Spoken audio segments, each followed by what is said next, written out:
आज की इस वीडियो में आपको हम डिस्कस करेंगे 12th एनसीईआरटी का 1.3 एक्सरसाइज, जिसमें दिया गया है कंपोजिट फंक्शन। तो सबसे पहले हम लोग कंपोजिट फंक्शन के बारे में देखेंगे।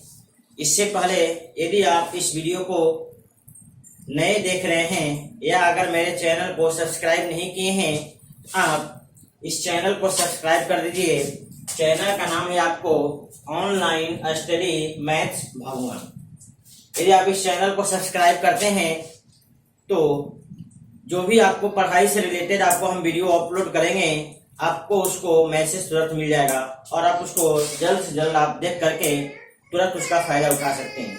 साथ ही आप एक बात और ध्यान देंगे, जब भी आप मेरा वीडियो देखिए पेन और कॉपी ले करके बैठिए, ताकि बताया गया हर चीज आप उसको नोट कर सकें और उसका मैक्सिमम आप बेनिफिट ले सकें।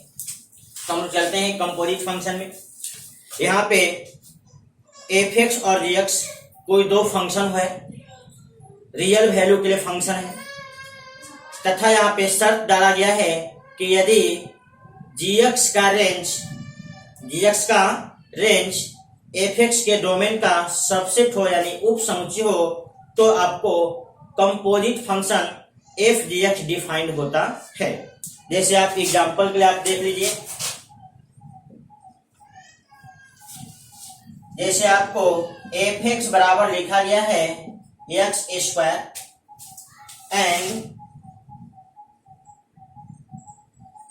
जी एक्स बराबर लिखा गया है साइन एक्स।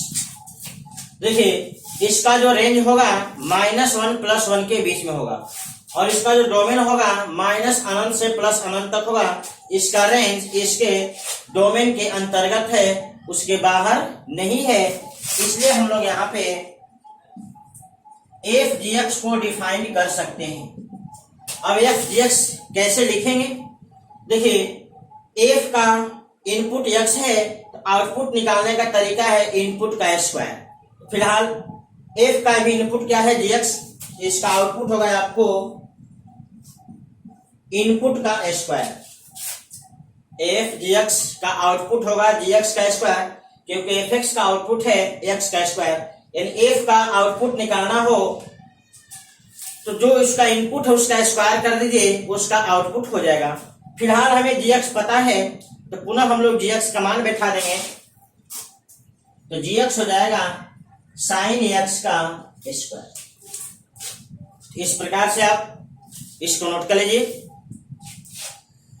अब इस टाइम तो ऐसे भी लिख सकते हैं sine square x, sine square x यानी साइन का स्क्वायर, यानी साइन फंक्शन है उस फंक्शन का स्क्वायर। इस इनपुट का स्क्वायर नहीं होता, इनपुट तो फंक्शन के अंदर है, हम स्क्वायर किए हैं तो सिर्फ फंक्शन का स्क्वायर हुआ है, उसके इनपुट का स्क्वायर नहीं हुआ है। इसको नोट करिए, हम और भी एग्जांपल इस पे आपको दिखलाएंगे, आप इसको नोट कर लीजिए। दूसरा एग्जांपल देख लीजिए, यहाँ एफ एक्स लिखा गया A X square plus B X plus C and ji X लिखा गया cos X plus sine X. तो यहाँ पे कॉस प्लस साइन का जो रेंज होगा -2 से +2 के बीच में होगा, -√2 से +√2 के बीच में होगा, तथा इसका जो डोमेन होगा रियल नंबर होगा। इसका जो डोमेन होगा रियल नंबर होगा। तो हम लोग यहाँ पे एफ जी एक्स डिफाइन कर सकते हैं। देखिए एफ जी एक्स कैसे होगा, एफ जी एक्स, तो आपको एफ जी एक्स निकल सकता है। अब कैसे निकलेगा? आप एफ जी एक्स निकालना चाहते हैं तो सबसे पहले एफ का रूल देखिए। एफ का रूल है इनपुट आपका एक्स है तो आउटपुट क्या है? ए इंटू इनपुट का square plus B into input plus C. यानी जो आपको इनपुट है, इनपुट पे ही आपको निर्भर कर रहा है आउटपुट। तो हम लोग यहां पर लिखेंगे ए इंटू इनपुट का स्क्वायर, ये वाला बात हो गया, plus B into input, b into input हो गया, और अंत में आपका प्लस, आपको एफ जी एक्स का आउटपुट निकल गया। लेकिन हमें एफ जी एक्स पता है gx पता, अगर gx पता नहीं होता तो हम लोग यहीं पे इसको छोड़ देते। तो gx पता है तो gx का मान बैठा दीजिए, आपको यहां मिलेगा a into cos x plus sine x का स्क्वायर प्लस यहां पे b into cos x plus sine x और प्लस, जहां जहां आपको gx था वहां हम gx का मान बैठा दिए, यही आपका रिजल्ट है। आप चाहे तो इसको a प्लस बी को होल स्क्वायर फॉर्मूला पर तोड़ सकते हैं, ठीक है, कोई दिक्कत नहीं है। तो आप इसको नोट कर लीजिए। इसी प्रकार से हम लोग कंपोजिट फंक्शन को निकालते हैं। और भी एग्जांपल देख सकते हैं, जैसे आपका एग्जांपल नंबर 3 में f(x) दिया गया mod x, f(x) दिया गया mod x एंड gx दिया गया cos x, gx दिया गया cos x। अब इसका जो रेंज है -1 + 1 के बीच में है, और इसका जो रेंज है और इसका जो डोमेन है आपको रियल नंबर है। आप लिख सकते हैं f g x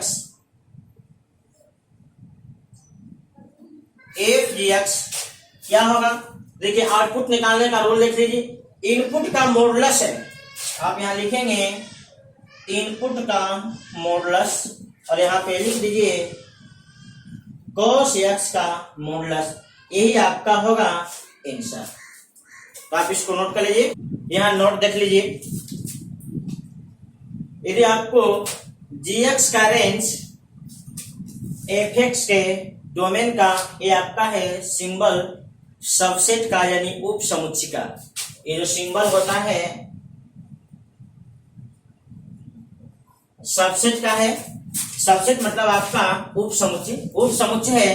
तो आप f(g(x) को परिभाषित कर सकते हैं।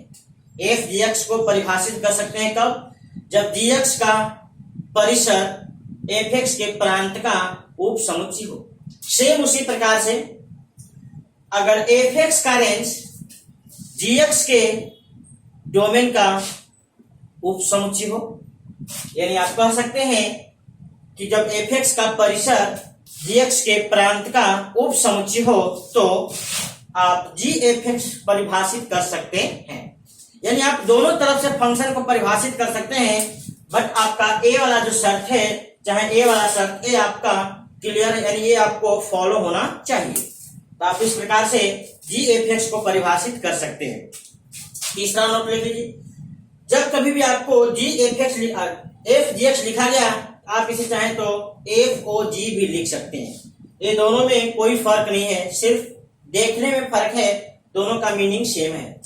सेम इसी प्रकार से GOF मतलब gf(x) को आप लिख सकते हैं GOF।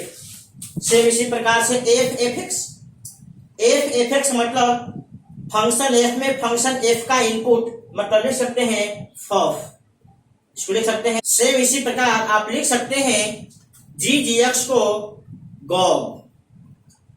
चलिए कुछ क्वेश्चन देख लीजिए।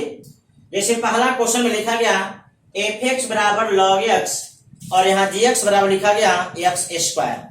देखिए यहाँ पे फंक्शन f का जो इनपुट है यानी जो डोमेन है आपको पॉजिटिव रियल नंबर है, और इसका जो रेंज है -अनंत से +अनंत है। चलिए यहाँ देखिए, इसका जो इनपुट है, इनपुट मतलब डोमेन, इसका जो डोमेन है आपको रियल नंबर है, और इसका जो आउटपुट है आपको पॉजिटिव नंबर है, यानी इसमें शून्य भी है, इसमें शून्य भी है।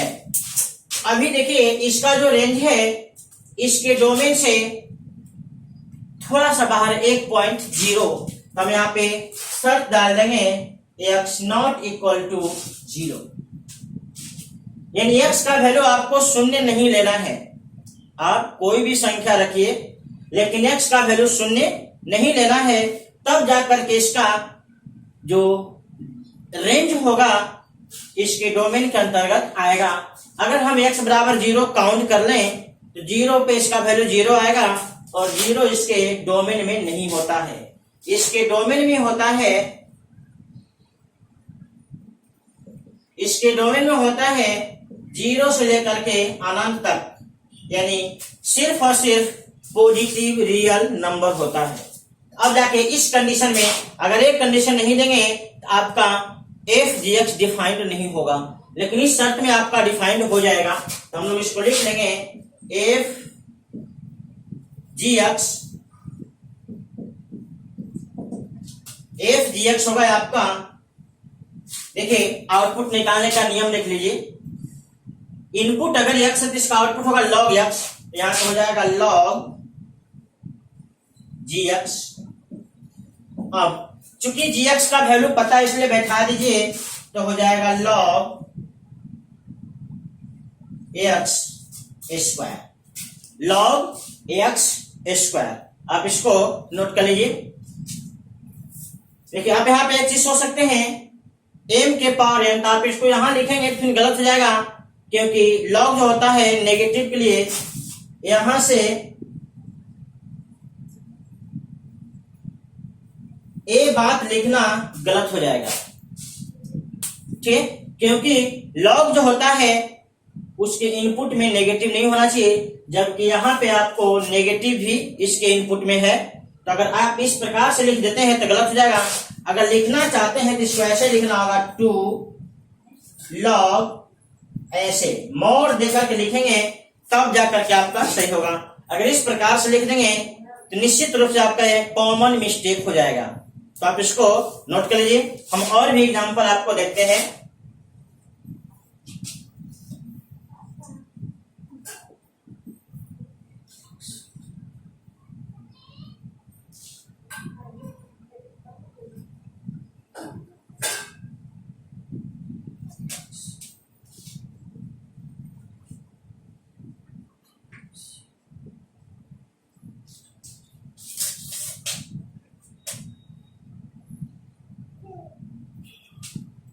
अब यहां देखिए, इसका जो इनपुट होता है रियल नंबर होता है और इसका जो इनपुट होता है अभी आपको बताए हैं 0 से लेकर के अनंत तक होता है, यानी सिर्फ पॉजिटिव संख्या होता है। अगर रेंज का बात किया जाए, इसका रेंज होता है माइनस अनंत से प्लस अनंत और इसका जो रेंज होता है -1 से +1 होता है। अब इस पे आप सोचिए कि कौन सा फंक्शन डिफाइंड है।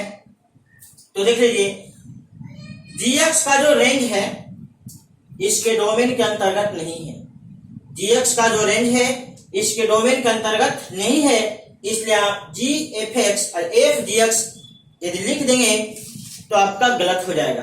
अब पुनः उसका उल्टा देख लीजिए, इसका जो रेंज है इसके डोमेन के अंतर्गत है, इसका जो रेंज है इसके डोमेन के अंतर्गत है, इसलिए आप लिख सकते हैं जी एफ एक्स लिख सकते हैं। अब देखिए जी का आउटपुट निकालने का नियम क्या है। अगर इनपुट एक्स है आउटपुट होगा साइन एक्स, आप लिखेंगे साइन एफ एक्स। अब साइन एफ एक्स का मान आपको पता है, इसलिए आप लिख देंगे साइन और इनपुट में हो गया लॉग एक्स। अब आपका ये वाला सही है। लेकिन यदि आप जी एफ एक्स लिखा, एफ जी एफ एक्स तो निकल गया, यदि आप एफ जी एक्स लिखना चाहते हैं तो फिलहाल आप नहीं लिख पाएंगे, क्योंकि इसका जो रेंज है इसके डोमेन के अंतर्गत यानी नहीं है, यानी इसका जो रेंज है डोमेन का उप समुच्चय यानी सबसेट नहीं है। यदि आप लिखना चाहते हैं तो इसके रेंज को, इस फंक्शन के रेंज को इसके डोमेन के अंतर्गत लाना होगा कंडीशन डाल करके। देखिए आपको लिख देते हैं एफ जी एक्स आपका हो जाएगा एफ जी एक्स के लिए एफ का इनपुट का नियम लिख लो, तो हो जाएगा लॉग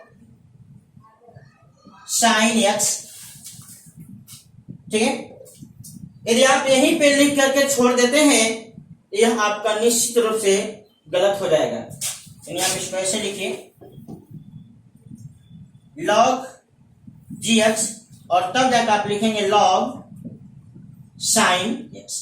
यदि आप यहीं पे छोड़ देते हैं तो आपका 100% इसको गलत मान लिया जाएगा। तो यहाँ पे शर्त डालना होगा x बिलोंग्स टू। अब देखना होगा कि x के किस वैल्यू के लिए साइन पॉजिटिव होता है। आपको पता है कि साइन जो फंक्शन होता है फर्स्ट क्वाड्रेंट और सेकेंड क्वाड्रेंट में पॉजिटिव होता है। आप यहां लिख सकते हैं x belongs to first and second quadrant, यानी आप उसको इन जनरल भी लिख सकते हैं 2n पाई से लेकर के 2n प्लस 1 पाई, यानी आपको यहाँ पे ओपन इंटरवल है तो आप ऐसे बड़े कोष्ठ को बाहर कर देंगे, इसका मतलब होता है ओपन इंटरवल। तो आप इस फंक्शन को इस कंडीशन में आप देख सकते हैं सही है, लेकिन अगर एक कंडीशन हटा दिया जाए तो आपका निश्चित रूप से गलत हो जाएगा। इसलिए आपको जब कभी भी एफ डी एक्स या जी एफ एस लिखना होगा आप हमेशा जो इसका शर्त है उसको देखेंगे। यानी जब कभी भी आप कंपोजिट फंक्शन करना चाहेंगे तो रेंज को डोमेन का उप समुच्चय होना चाहिए। अगर नहीं होगा तो फिर आप कंपोजिट नहीं कर पाएंगे। आपको एफ डी एक्स और जी एफ एक्स दोनों का शर्त आपको हम नोट में लिख दिए हैं, आप उस नोट पे हमेशा ध्यान देंगे। अब यहाँ देखिए इनवर्स फंक्शन, यानी इसका हिंदी होता है प्रतिलोम फलन। क्या होता है इसके बारे में देख लेते हैं। Let f x be any function and if g x is a function such that आपका ए वाला शर्त सेटिस्फाई हो। जी ओ एफ और एफ ओ जी बराबर आई। आई मीन्स आपको होता है आइडेंटिटी फंक्शन। आइडेंटिटी फंक्शन का मतलब हुआ फंक्शन में आप जैसा वैल्यू रखो वैसा ही वैल्यू यदि आपको निकल जाए तो वैसे फंक्शन को हम लोग कहते हैं आइडेंटिटी फंक्शन। यानी वैसा फंक्शन जिसका इनपुट और आउटपुट सेम होता है वैसे फंक्शन को हम लोग कहते हैं आइडेंटिटी फंक्शन। तो जी ओ एफ और एफ ओ जी अगर वो आइडेंटिटी फंक्शन बन जाए तो जी एक्स को हम लोग एफ एक्स का इनवर्स फंक्शन कहते हैं, तथा साथ ही साथ एफ एक्स के इनवर्स को हम एक ऊपर में पावर जो -1 जैसा सिंबल है इस सिंबल के द्वारा दर्शाते हैं। आप इस पे एक एग्जांपल देख लीजिए। एक फंक्शन है एफ एक्स जो लिखा गया 2x + 3 एंड एक फंक्शन जी एक्स है जो लिखा गया x - 3 बटा में 2। इस प्रकार से आपको लिखा गया। यदि आपको ये दोनों फंक्शन इस शर्त को सेटिस्फाई कर जाएगा तो फिर आपका जी एक्स एफ एक्स का इनवर्स कहलाएगा, अदरवाइज नहीं कहलाएगा। आप यहाँ पे जांच कर लीजिए एफ जी एक्स एफ का आउटपुट निकालने का नियम देख लीजिए। 2 गुणे इनपुट प्लस 3 यहाँ हो जाएगा 2 गुणे जी एक्स प्लस 3। आप जी एक्स का मान बैठा दे तो 2 गुणे x - 3 बटा में 2, ये 2 से 2 कटेगा और प्लस यहाँ पे 3 आपका मिल गया x - 3 प्लस 3, 3 कट गया। आपका रिजल्ट आ गया एफ जी एक्स, यानी आप इसको एक ओजी भी कह सकते हैं x, मतलब आपका आइडेंटिटी फंक्शन बन गया। सेम उसी प्रकार से आप जी एक्स में एफ एक्स को रखिए और पुनः देखिए आइडेंटिटी बनता है कि नहीं बनता है। तो आप जी एफ एक्स निकालिए तो जी एफ एक्स कैसे निकलेगा। तो इनपुट -3 बटा में 2 तो आप इसको लिखेंगे एफ एक्स -3 बटा में 2। आप एफ एक्स का मान बैठा दीजिए तो 2x + 3 - 3 बटा में 2, ये सब कट कुट के आपका x हो जाएगा। 3 से 3 कटेगा, 2x में से 2 कट जाएगा, आपका आ गया x। तो हम देख लिए कि एफ ओ जी और जी ओ एफ दोनों आपका आइडेंटिटी रिजल्ट दे रहा है। निश्चित रूप से यह फंक्शन आपका जो जी एक्स है एफ एक्स का इनवर्स है। तो आप इसको नोट कर लीजिए, आप इसको नोट कर लीजिए। तो आप लिख सकते हैं इसलिए एफ एक्स का जो इनवर्स है वह जी एक्स है, और इसका जो वैल्यू है बैठा दीजिए एक्स माइनस 3/2, यही हो गया आपका एफ एक्स का इनवर्स, ये आपका हो गया रिजल्ट। लेकिन आपको शर्त को देखना होगा, एफ ओ जी और जी ओ एफ आपका आइडेंटिटी होना चाहिए, तब आप फंक्शन का इनवर्स लिख सकते हैं। आप इसको नोट कर लीजिए। यहाँ देखिए, यदि एफ ओ जी और जी ओ एफ बराबर आइडेंटिटी हो जाता है तो एफ का इनवर्स जी होगा और जी का इनवर्स एफ होगा। जब भी आपको इनवर्स होता है दोनों तरफ होता है, जैसे अगर हम लोग कहें कि दिन का उल्टा रात है, निश्चित रूप से रात का उल्टा दिन होगा। यदि आपको जब कभी भी ये कहा जाए कि एफ एक्स का इनवर्स जी है, तो निश्चित रूप से जो एफ होगा जी का इनवर्स होगा। आपको ये बात स्पष्ट होना चाहिए। उसी प्रकार से अगर जी और एफ एक दूसरे का इनवर्स है तो निश्चित रूप से ये वाला बात होगा, क्योंकि कोई भी दो इनवर्स फंक्शन एक दूसरे का है तो एक दूसरे का इनपुट बनाने पे वह आइडेंटिटी बन जाएगा। यदि आपको कभी ऐसा रिजल्ट मिले एफ ओ एफ बराबर आई हो जाए, इसका मतलब कि फंक्शन एफ में फंक्शन एफ को रखने से आई बन गया, इसका मतलब एफ का इनवर्स एफ है, मतलब यह अपने आप का इनवर्स है। इनवर्स और उस फंक्शन में कोई फर्क नहीं होता है। आप इसको नोट कर लीजिए। ध्यान देखिए, अभी तक आपको हम देखें कि इनवर्स फंक्शन क्या होता है। अब देखेंगे हम लोग इनवर्स फंक्शन कैसे निकालते हैं। हेडिंग लिखा गया ऊपर में, how to find inverse function. हम लोग प्रतिलोम फलन कैसे निकालेंगे। तो सबसे पहले अगर कोई फंक्शन दिया गया है एफ एक्स, इस फंक्शन को 1 1 एंड अनटो,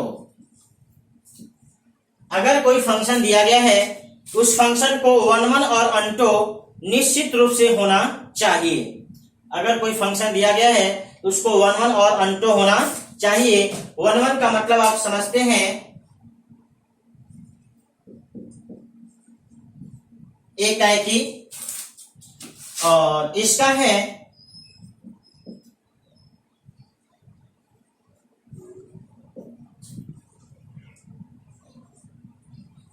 आच्छादक। एकाएकी और आच्छादक होना चाहिए। तो यह आपका पहला शर्त हुआ कि अगर कोई फंक्शन दिया गया है तो उसको 1 1 और अनटो होना चाहिए, यानी एकाएकी और आच्छादक निश्चित रूप से होना चाहिए।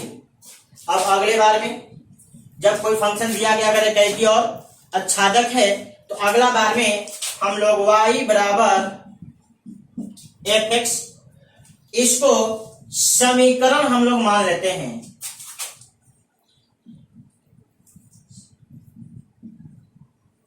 समीकरण,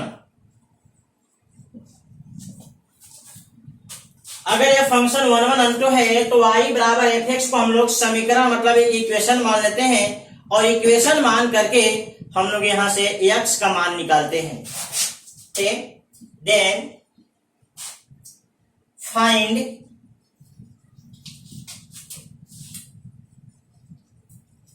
value of x in terms of y। तो इसको समीकरण मान करके हम लोग x का मान y के रूप में निकालते हैं। अभी देखिए y का मान x के रूप में है, अभी देखिए y का मान x के रूप में है, हम इसको उल्टा कर देंगे। प्रतिलोम का मतलब ही उल्टा, तो हम लोग क्या करेंगे, इस समीकरण को हल करके x का मान y के रूप में निकालते हैं। ठीक, तो यहाँ पे लिखा गया है कि x का मान y के रूप में निकालते हैं। मान लीजिए कि x का मान आपको y के रूप में जो आया वह इस प्रकार से आया, क्योंकि कोई भी एक्सप्रेशन आएगा तो उसको एक नया हम फंक्शन का नाम दे दिए g, तो यही आपका हो गया x बराबर जी वाई, और this is called inverse function. इसी को हम लोग इनवर्स फंक्शन कहेंगे। तो चौथा रिजल्ट हो जाएगा f का जो इनवर्स होगा ये आपका g होगा, यही आपका आंसर हो जाएगा। तो आप इसको समझ लीजिए, क्योंकि यही काम आप जब कभी भी किसी फंक्शन का इनवर्स निकालेंगे तो करना होगा। तो सबसे पहले हम लोग क्या करेंगे कि जिस फंक्शन का आपको इनवर्स निकालना है उस फंक्शन को 1 1 और अंटो होना चाहिए, मतलब एकाएकी और आच्छादक होना चाहिए। दूसरा पॉइंट, जब यह फंक्शन 1 1 अंटो है तो y बराबर fx को हम लोग समीकरण मान लेते हैं, और फिलहाल y का मान x के रूप में है, हम इसको हल करके x का मान y के रूप में निकालते हैं। तो मान लीजिए कि x का मान जो y के रूप में आया वह gy आया। इसी gy को हम लोग कहेंगे इनवर्स फंक्शन, यानी f का जो इनवर्स होगा जो आपका g आया वही होगा। तो आप इसको नोट कर लीजिए, हम इस पे कुछ एग्जांपल देखेंगे, आपका सभी बात स्पष्ट हो जाएगा। तो आप इसको नोट कर लीजिए। तो fx बराबर लिखा गया 2x + 3, जो आपको हम एग्जांपल में दिए हैं उसी को हम लोग लेकर के इनवर्स निकालते हैं, क्योंकि इसका हम इनवर्स फंक्शन डायरेक्ट आपको लिख दिए थे। ठीक, वो कैसे निकलता है हम उसी सवाल को लेकर के आगे बढ़ते हैं और आपको वही फंक्शन निकाल के दिखलाते हैं, कोई डिफरेंट फंक्शन नहीं निकलेगा। तो हम लोग यहाँ पे fx जो फंक्शन है यह आपका 1 1 भी है, अंटो भी है, आप इसको जांच कर लीजिए। और 1 1 अंटो के बारे में आपको हम बताए हैं 1.2 एक्सरसाइज में। आप 1 1 अंटो के बारे में नहीं जानते हैं तो आप 1.2 एक्सरसाइज का मेरा वीडियो निकालिए और उसको पूरा डिटेल में पढ़िए कि हम कैसे किसी फंक्शन को पहचानते हैं कि वह 1 1 है और अंटो है। आप उसको देख लीजिए कि जब किसी फंक्शन को 1 1 अंटो निकालना होगा तो उसके लिए क्या किया जाता है, आप उस वीडियो को देखेंगे, आपका क्लियर हो जाएगा। तो यह फंक्शन आपका निश्चित रूप से 1 1 अंटो है, आप इसको जांच कर सकते हैं। अब यह फंक्शन 1 1 अंटो है तो कोई दिक्कत नहीं है। अगला स्टेप क्या है, तो इस फंक्शन को हम लोग समीकरण मान लेंगे। अब यह आपका समीकरण हो गया। इस समीकरण को हम लोग हल करेंगे किसके लिए, x का मान निकालने के लिए। देखिए 3 को भेजना होगा इधर, तो हो जाएगा y - 3 बराबर में 2x। यहां से x का मान आ गया y - 3 बटा में 2। यही आपका है gy, यही आपका है। इसलिए एक x बराबर हो गया gy और gy हो गया y - 3 बटा में। अब इसी gy को हम बोले हैं कि आपका इनवर्स फंक्शन है। आप इसको कहेंगे f का जो इनवर्स होगा यह gy होगा। तो क्या है gy, तो y - 3 बटा में 2। आप इसे चाहें तो x के रूप में भी लिख सकते हैं, क्योंकि फंक्शन के इनपुट बदलने से फंक्शन पे कोई प्रभाव नहीं पड़ता है। फिलहाल इनपुट y के रूप में है, इनपुट x के रूप में लिखना चाहेंगे तो लिख सकते हैं x - 3 बटा में 2। यही आपका हो गया आंसर। जब किसी भी फंक्शन का इनवर्स निकालना हो तो उस फंक्शन को आपको 1 1 एंड अंटो होना चाहिए। 1 1 अंटो मतलब आप एक लाइन में कह सकते हैं बाइजेक्टिव होना चाहिए। अगर वह फंक्शन बाइजेक्टिव है तो उस फंक्शन को y बराबर fx लिख लीजिए और उसको समीकरण समझ करके उसको हल करिए और हल करके x का मान निकालिए। x का मान जो आएगा उसे एक नया फंक्शन का नाम दे दीजिए, वही आपका नया फंक्शन आपको fx का इनवर्स फंक्शन कहलाता है। आप इसको नोट कर लीजिए। इस तरह से आप किसी भी सवाल को बना सकते हैं। हम और भी आपको एग्जांपल, दूसरा एग्जांपल देख लीजिए। यहाँ fx जो है r प्लस टेंस टू 4 से अनंत तक, ये आपका डोमेन होता है, आपका रेंज होता है। अब देखिए fx आपको लिखा गया, तो निश्चित रूप से जो फंक्शन है दिए गए शर्त में 1 1 अंटो है, इसलिए आपको शर्त पे प्रतिबंध किया गया। अगर यहाँ पे सिर्फ रियल संख्या लिख देते यह फंक्शन 1 1 अंटो दोनों नहीं होता। चलिए अब यह फंक्शन 1 1 अंटो है, तो अगला स्टेप में आपको बताए थे fx को हम लोग समीकरण मान लेते हैं। तो यहाँ पे y बराबर हो गया x² + 4 एक्स स्क्वायर बराबर हो गया वाई माइनस 4, एक्स बराबर हो गया वाई माइनस 4 रूट के अंदर। यहाँ पे प्लस माइनस चिन्ह होगा, लेकिन चूंकि ये जो एक्स है डोमेन है और ये कभी नेगेटिव नहीं है, इसलिए आपका यहाँ प्लस माइनस लिख दीजिए और लास्ट में लिखिए चूंकि X belongs to R plus, so अब एक्स का जो मान होगा नेगेटिव वाला इग्नोर हो जाएगा और वाई माइनस 4, यही आपका जी वाई है और यही आपका जी वाई इनवर्स फंक्शन कहलाएगा। तो आप इसको नोट कर लीजिए, एफ इनवर्स जो होगा जी वाई का मान बैठा दीजिए, तो जी वाई का मान हो गया अंडर रूट वाई माइनस 4। आप इसको एक्स के रूप में लिख सकते हैं, तो एक्स के रूप में जब लिखेंगे तो हो जाएगा एक्स माइनस 4 का अंडर रूट। तो आप इसको समझ लीजिए, यह फंक्शन आर प्लस से आपको 4 से अनंत तक के लिए डिफाइन किया गया है और फंक्शन लिखा गया एक्स स्क्वायर प्लस 4। तो इस दिए गए शर्त में आपका यह फंक्शन 1 1 and 2 दोनों है। अगर हम इस शर्त को रियल नंबर कर दें और यहाँ भी रियल नंबर कर दें, यह फंक्शन 1 1 and 2 दोनों नहीं होगा और जब दोनों नहीं होगा तो आप उसका इनवर्स नहीं निकाल सकते हैं। अब जब यह फंक्शन 1 1 and 2 है तो दिए गए फंक्शन को हम लोग समीकरण मान लेंगे और समीकरण मान करके एक्स का मान निकाल दिए। एक्स का मान आपको निकला अंडर रूट वाई माइनस 4, आपके को यहाँ प्लस लिखा गया, प्लस माइनस दोनों है लेकिन प्लस वाला इग्नोर हो जाएगा, माइनस वाला हट जाएगा क्योंकि एक्स बिलोंग्स टू आपका आर प्लस है, यानी नेगेटिव संख्या नहीं है। तो आपको यहाँ लिखा गया एक्स बराबर अंडर रूट वाई माइनस 4, यही आपका जी वाई है और इसी जी वाई को हम लोग इनवर्स फंक्शन कहेंगे। हम लोग अब लिख लेंगे एफ का इनवर्स बराबर जी वाई, इसको एक्स के रूप में लिख लिए। यही आपको है इनवर्स फंक्शन निकालने का तरीका, आप इसको नोट कर लीजिए। इस प्रकार से आप कोई भी सवाल बनाएंगे कभी गलत नहीं होगा, लेकिन कैलकुलेशन आपको सोच समझ के करना होगा। आप इसको नोट कर लीजिए। Note if F x is 1 1 and 2, यदि फंक्शन 1 1 and 2 दोनों है तो आप निश्चित रूप से कहेंगे कि एफ एक्स जो है इनवर्सेबल है। इनवर्सेबल का मतलब है वैसा फंक्शन जिसका इनवर्स निकल सके, वैसे फंक्शन को हम लोग कहते हैं इनवर्सेबल फंक्शन। वैसा फंक्शन जिसका इनवर्स निकल सके, वैसे फंक्शन को हम लोग कहते हैं इनवर्सेबल फंक्शन। नोट 2 सेम उसी का उल्टा है, यदि कोई फंक्शन इनवर्सेबल है, यानी अगर किसी फंक्शन का इनवर्स निकल सकता है तो फंक्शन निश्चित रूप से 1 1 और अंटो होगा।